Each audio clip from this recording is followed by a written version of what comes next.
Si vous avez consulté des professionnels de santé qui vous ont tenu des propos grossophobes ou issus de la diète culture, surtout ne vous découragez pas.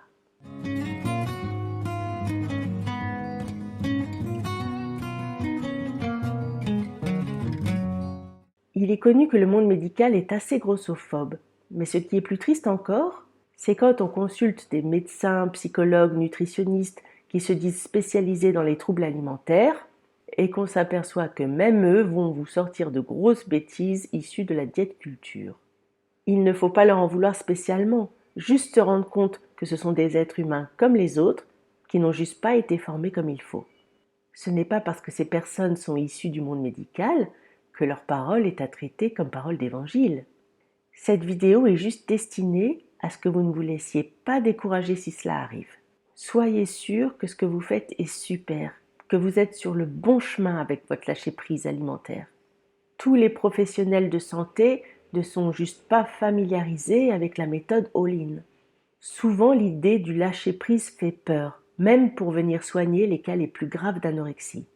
Certains professionnels de santé sont très contents quand ils voient une personne qui souffre d'anorexie manger davantage, mais il ne s'agirait pas de trop manger quand même.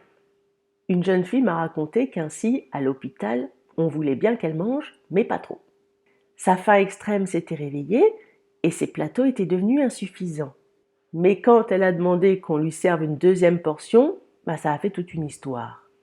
Une autre amie aussi m'a raconté qu'elle avait consulté une nutritionniste quand elle était au plus bas de son anorexie, c'est-à-dire à 33 ou à 34 kilos, et elle était toute fière de pouvoir annoncer à cette dame qu'elle avait réussi un jour à manger toute une part de pizza. Elle était super fière et s'attendait à ce que la dame la félicite. Au lieu de ça, elle lui a dit que la part de pizza qu'elle avait mangée, c'était plein de gras et de sucre caché. Mon amie est complètement tombée des nues parce que pour elle, c'était une telle victoire. Et des anecdotes comme celle-ci, j'en entends sans arrêt. Moi-même, j'ai dû quitter ma psy qui me suivait depuis de longues années parce que lorsque je lui ai dit que j'avais besoin de son soutien pour m'aider à me sortir de mes troubles alimentaires, elle m'a conseillé d'aller m'inscrire à Weight Watchers. C'est tout le temps qu'on entend des histoires comme ça. Et c'est tellement énervant de constater à quel point la faim extrême fait peur. On dirait que pour énormément de gens, la faim extrême, c'est quelque chose d'obscène. On dirait qu'ils seraient moins choqués si une personne faisait un gros caca au milieu de la pièce que si elle s'autorisait à manger autant qu'elle veut.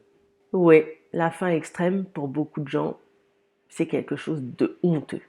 Ces personnes sont elles-mêmes dans les restrictions et dans les régimes.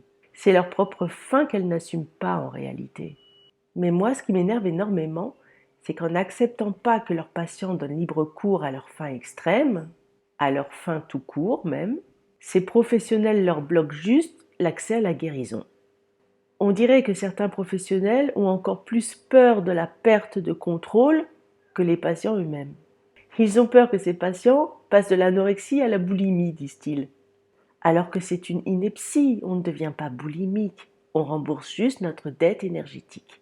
Ces professionnels feraient mieux de soigner d'abord leur propre peur, leur propre rapport à la nourriture, leur propre grossophobie, avant que de prétendre pouvoir aider des gens à se sortir de leur TCA. Attention, il y a aussi des personnes très bien dans le monde médical. Je dis juste que si cela vous arrive de tomber sur un professionnel qui ne veut pas que vous assumiez votre faim, ne soyez pas énervé, ne soyez pas découragé, changez juste de trottoir. Ce n'est pas vous qui vous trompez, ce que vous faites est super. Vous faites de l'excellent travail en lâchant prise et en écoutant vos signaux. C'est juste ces professionnels qui ne sont pas formés à ça.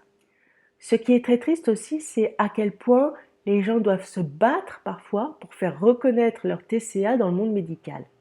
Il y a des hôpitaux qui ne veulent pas prendre en charge les personnes souffrant d'anorexie si leur poids se situe au-dessus d'un certain poids sur l'échelle d'IMC.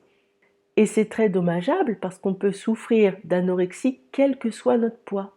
De même, c'est au moment de la prise de poids que les personnes se sentent le plus vulnérables. Or, dès qu'elles ont repris du poids, on les relâche immédiatement dans la nature. Et puis, on peut avoir repris du poids et n'être absolument pas guéri dans sa tête. C'est ce qui se passe dans les semi-guérisons notamment. On a repris du poids, c'est bien, mais on n'a absolument pas recablé nos façons de penser. Le monde médical, trop souvent, se base uniquement sur le poids pour déterminer si une personne est malade ou guérie. Les personnes qui ont eu un problème avec l'alcool sont souvent soignées par d'autres personnes qui elles-mêmes ont eu un problème avec l'alcool. On reconnaît l'efficacité des groupes de soutien comme les alcooliques anonymes. Par contre, il n'y a pas encore de grande reconnaissance par le monde médical du fait que cela pourrait être des personnes ayant elles-mêmes souffert d'anorexie et de TCA dans le passé, qui pourraient être le plus à même d'aider d'autres personnes à s'en sortir. C'est comme si le monde médical estimait encore que les personnes souffrant d'anorexie ne sont rien d'autre que des personnes un peu fragiles, plutôt hystériques. Rien n'est pourtant plus efficace qu'une personne ayant souffert de TCA et s'en étant sortie pour aider d'autres personnes à s'en sortir. Il serait peut-être temps que cela soit reconnu. Si c'est efficace, c'est que ces personnes n'ont pas peur de la fin extrême, puisqu'elles sont passées par là elles-mêmes, et qu'elles ont pu constater que rien de grave ne se passait, à part juste qu'elles ont guéri. Je vous embrasse, j'espère que ça a aidé.